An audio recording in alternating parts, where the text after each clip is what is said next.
Hello, welcome to EPG Pathshala. Myself Mukul Raizada. I am Assistant Professor, National Law University, Delhi. I will be going to speak upon the module Victim Compensation in India.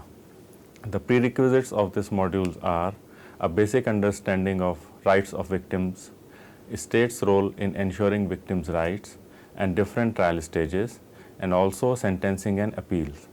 The objective of this module are the better understanding of the concept of victim compensation, knowledge of the legal provisions on victim compensation in India, awareness of initiatives taken and mechanism developed for victim compensation in India, and insight into judicial approach toward compensation to victim in India. Victim compensation in India. We should begin with the introduction that an incident of crime affects the direct sufferer of crime, that is the victim, physically, mentally, psychologically, financially, and in various other forms. Its trauma may remain with him throughout his life. Therefore, it is the victim who needs some healing touch in the process of criminal justice. As compared to the state or the accused, it is the victim whose interests are required to be taken care of at the priority basis. To address these victim-centric concerns and to provide victim justice, United Nations Declaration of Basic Principles of Justice for Victims of Crime and Abuse of Power 1985 emphasized upon 4 rights that victim is entitled to. These are right to access to justice and fair treatment, right to restitution, right to compensation, and right to assistance. Right to compensation plays a major role in ensuring victims' justice since it provides immediate monetary relief and means for victim rehabilitation. It is the victim's right to get compensation. Generally, it is the accused who is supposed to compensate the victim for the harm that he has caused by committing a crime. But there might be certain circumstances where victim, though he requires compensation for his rehabilitation needs, is not able to receive adequate compensation from the accused. Here comes the role of the state to provide victim his dues in the form of compensatory justice, since it is the failure on part of the state to provide protection to victims' basic rights. Whether from the accused or from the state, victim is entitled to get compensation for the sufferings undergone by him. This module discusses these varying aspects of victim compensation in India. First part of this module discusses the development of the concept of victim compensation in India. It highlights that the concept developed as a result of UN Declaration of 1985 as well as various reports and recommendations of various commissions or committees. Second part of this module discusses the role played by the Supreme Court and the high courts in ensuring compensatory justice. Third part of the module elaborates the statutory measures undertaken in this direction. This section looks into the statutory position with regard to victim compensation prior to the amendment of 2009. It shows that 2 provisions envisaged under Section 357 and Section 265B to Section 265E plea bargaining were trying to ensure compensatory justice. Fourth part reflects upon the limitations or the drawbacks of already existing provisions, and then in this background discusses the new changes brought about by the amended legislation, including victim compensation schemes that imposes an obligation upon the state to compensate the victim and victim's right to appeal in the case the compensation awarded is inadequate. Now we move on to the development of the concept of victim compensation. The right to compensation has been given a significant place among the 4 broad categories of victims' rights as envisaged under the United Nations Declaration of Basic Principles of Justice 1985. Victim can get the compensation either from the accused or from the state or from any such other source. This declaration provides that the state is responsible for compensating victim in case compensation from the offender or other source is not available or not sufficient enough to meet victim's needs for rehabilitation.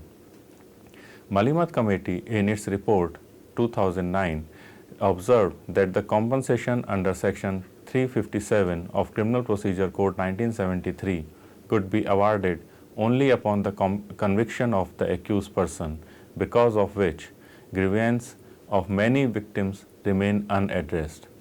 Committee recommended that in case of compensation being inadequate, victims should be given a right to prefer an appeal. Recognizing victim compensation as a state obligation irrespective of the offender's status, whether apprehended or not, convicted or acquitted, committee recommended that draft bill submitted by the Indian Society of Victimology in 1995 should be taken into consideration by the government. There should be a separate legislation on the subject of victim compensation.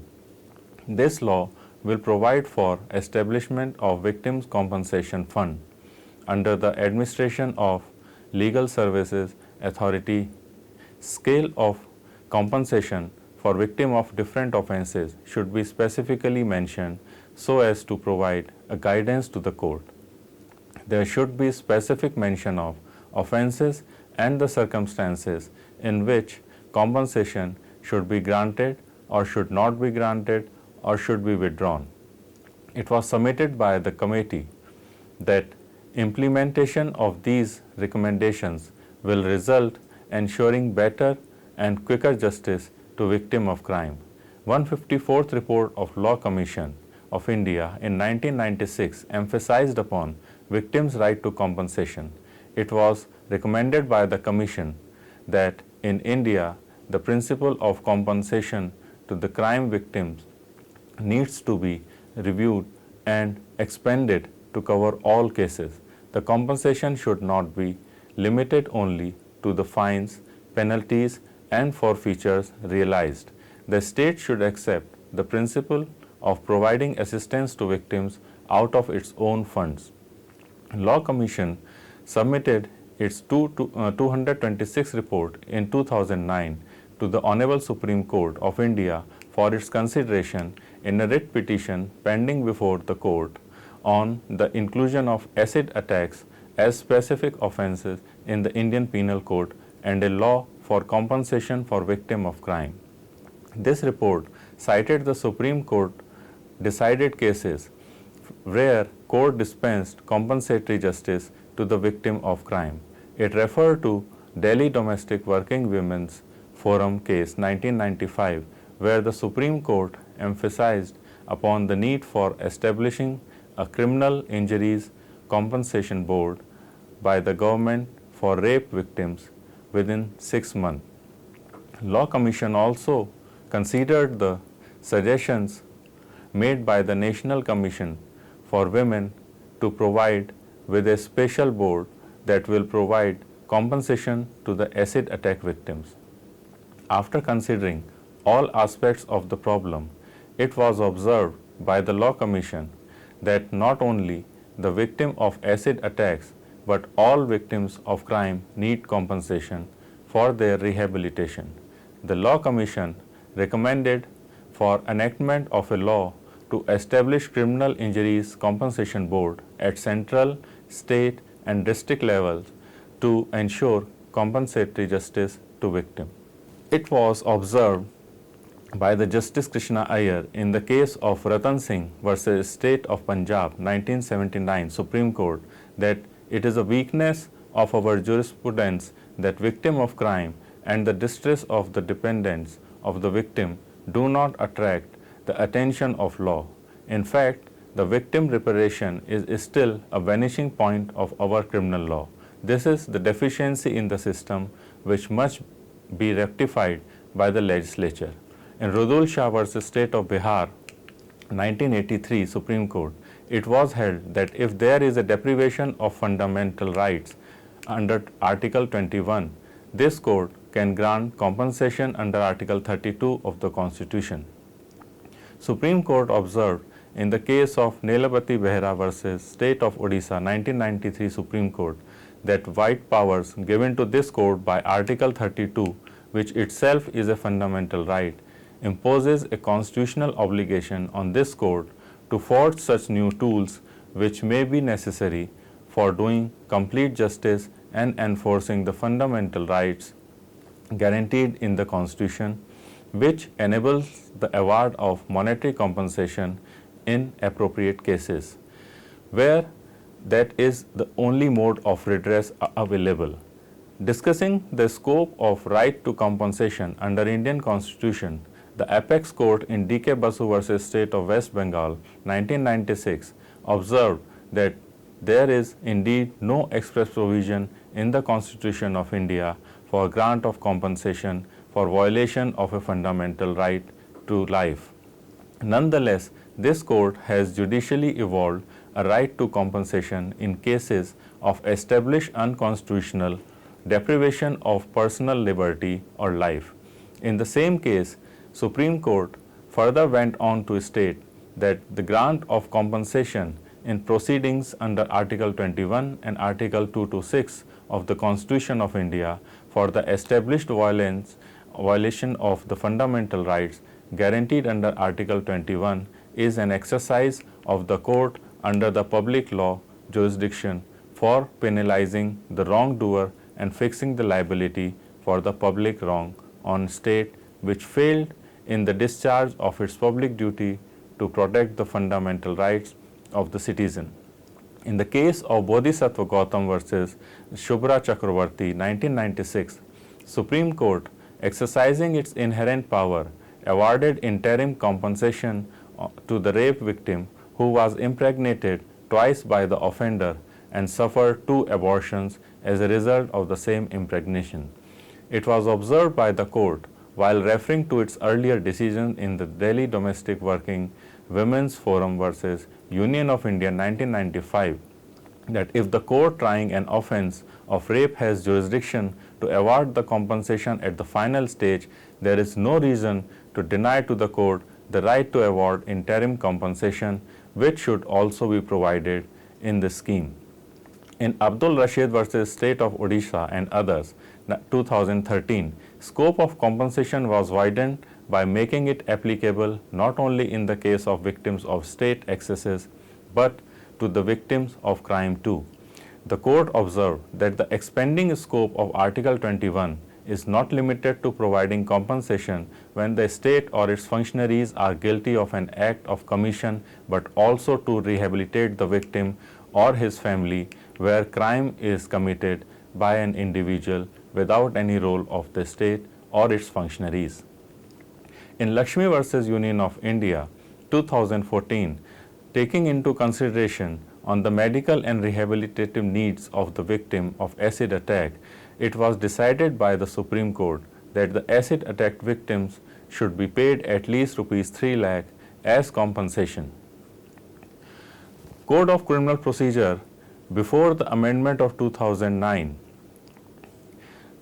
the rules in relation to compensation has been dealt with under section 257 of the CRPC.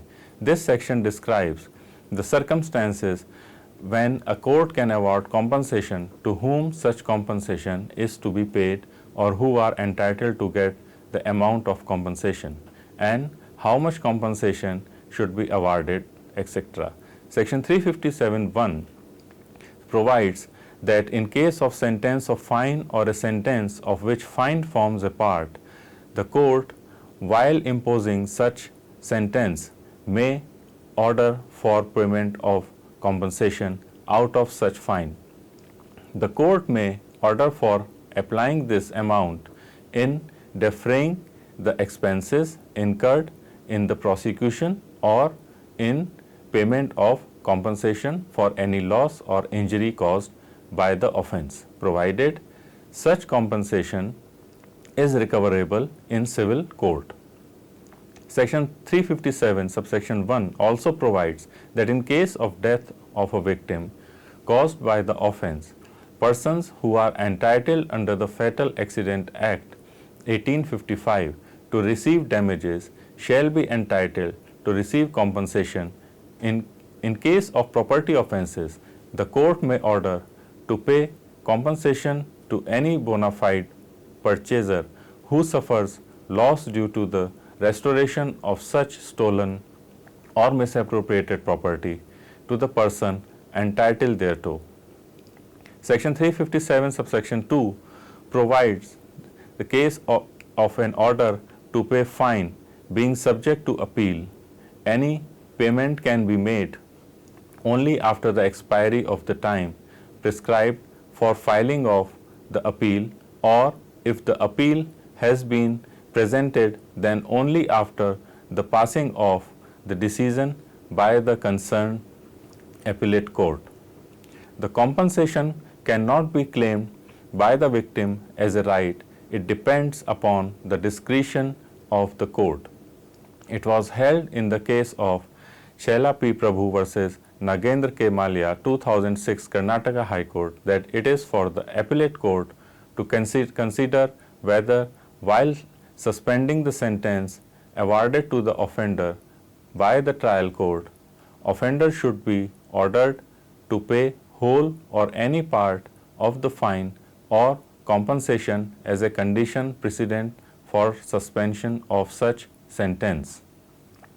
Even if fine does not form part of the sentence, the court under subsection 3 of section 357 may order the accused to pay any sum as compensation to the person who has suffered loss or injury due to the commission of an offense.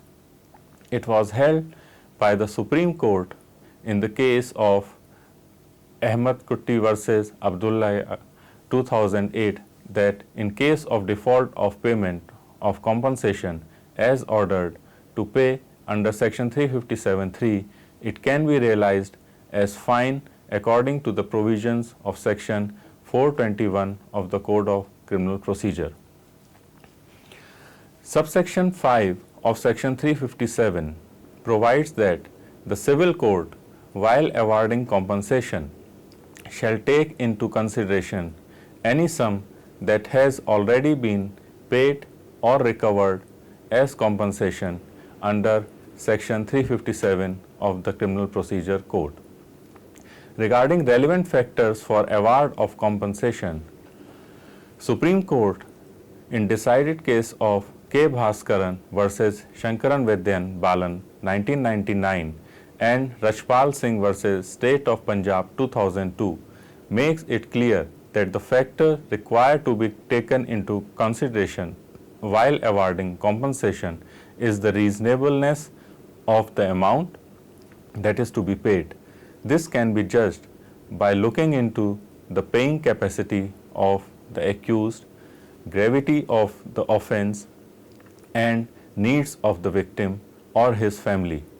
Regarding the court's duty to apply its mind as to the quantum of compensation, it was observed by the Supreme Court in the case of Ankush Shivaji Gaikwad versus State of Maharashtra 2013 that while the award or refusal of compensation in a particular case may be within the court's discretion, there exists a mandatory duty on the court to apply its mind to the questions in every criminal case.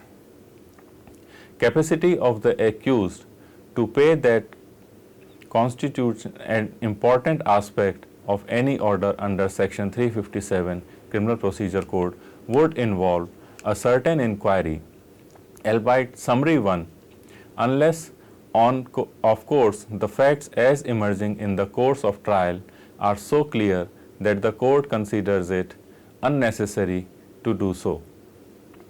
In Manish Jalan versus State of Karnataka 2008, Supreme Court held that at the time of the determining the quantum of compensation, nature of crime, injury suffered by the victim and the capacity of the accused to pay compensation should be taken into consideration. If compensation is awarded and accused is not in such paying capacity, then the compensation cannot be said to be reasonable. It was recommended by the Supreme Court in case of Jacob George versus State of Kerala 1994 that to meet the ends of justice, this power to award compensation should be exercised liberally. In case of plea bargaining under Section 265A to Section 265E inserted by Amendment Act 2 of 2006, compensation is totally dependent upon a mutually satisfactory disposition that has to be submitted before the concerned court for award of compensation under Section 265E of the Code of Criminal Procedure. The court is required to award this compensation to the victim as per the report of mutually satisfactory disposition submitted before the court. Code of Criminal Procedure after the Amendment Act 2009 provides for new Section 357A. As we can see, there were many limitations in the provisions for the compensation prior to the amendment of 2009. For example, Section 357 does not permit for award of interim compensation. It provides for compensation only after conviction. It further provides that an order for compensation should form the part of the sentence. Under Section 357, state is not liable to compensate. There is no provision that permits award of compensation in case of acquittal or discharge of the offender. In cases where accused is not traceable or identified or trial does not take place, then victim cannot get any compensation.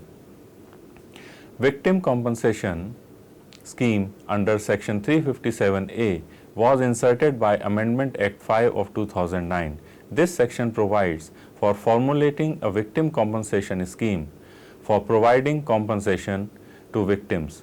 The object of this section 357A, as observed by the Supreme Court in the case of Suresh versus State of Haryana 2015, is to enable the courts to give direction to the state to compensate the victim in case of inadequacy of compensation under Section 357 or in case of acquittal or discharge or the offender, or in case the trial does not take place and victim is found to be in need of rehabilitation. Section 357A subsection 1 is an enabling section. This section makes it obligatory for the state governments to prepare a victim compensation scheme in coordination with the central government. This scheme will provide funds so as to meet the compensatory needs of the victim or his dependents for rehabilitation. Emphasizing upon the interim compensation, the Supreme Court in the same case, Suresh versus State of Haryana 2015, observed that even after 5 years of enactment of Section 357A, award of compensation has not become a rule and courts are still not granting interim compensation to the victim. To make the provisions more meaningful, it was expressed by the Supreme Court that courts, on being satisfied as to the commission of an offense and victims' need to immediate financial relief, should direct for grant of interim compensation. The court went on to say that award of such compensation can be interim. Gravity of offense and needs of victims are some of the guiding factors to be kept in mind, apart from such other factors as may be found relevant in the facts and circumstance of an individual case. The court directed the states that have not prepared such scheme to notify the same within 1 month, and as regarding upward revision in the scale for the compensation, it was directed that states, until any other state provides a higher scale, are required to adopt the scale notified by the state of Kerala in its schemes. Under section 357A subsection 3, trial court on being satisfied as to the inadequacy of compensation awarded under section 357 may make a recommendation for compensation. In case of acquittal or discharge of the offender, trial court may make such recommendation for award of compensation. Section 357A subsection 4 provides for the compensation in case of offenders being not traceable or not identified, and in case where trial does not take place. In such circumstances, victim may approach state or the district legal service authority for compensation. Role of district legal service authorities and state legal service authorities. Section 357A subsection 2 provides that quantum of compensation shall be decided by the district legal service authorities or the state legal service authorities as the case may be. Subsection 5 of section 357A further provides that in case a recommendation has been made by the court under subsection 2 or under subsection 3, or in case an application has been filed by the victim or his dependents under subsection 4, the state or the district legal service authorities shall, after due inquiry, award adequate compensation. The time period for completion of an inquiry under this subsection 5 is 2 months. Subsection 6 of the section 357A provides that the state or the district legal service authority may order for any other relief such as immediate first aid facility, free of cost medical benefits, or any other interim relief as is required as per the needs of the case to lighten victim sufferings. Section 357B provides that compensation awarded shall be in addition to the fine payable to the victim under section 326A or section 376D of IPC. Section 326A says that any fine imposed is to be given to the victim for medical expenses or for treatment of the victim. In the same manner, section 376D says that any fine imposed shall be given to the victim for medical expenses or for rehabilitation of the victim. Scheme for the funds. As per the central government notification relating to Central Victim Compensation Fund scheme, victim is entitled to receive minimum compensation prescribed for the offences suffered by the victim. This amount varies from Rs 50,000 to Rs 3 lakhs according to the nature of injury or loss.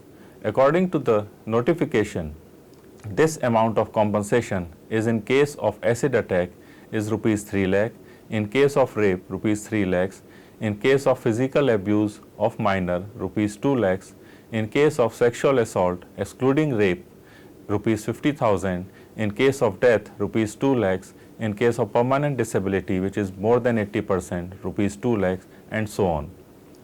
Now there is new right to appeal in case of inadequate compensation.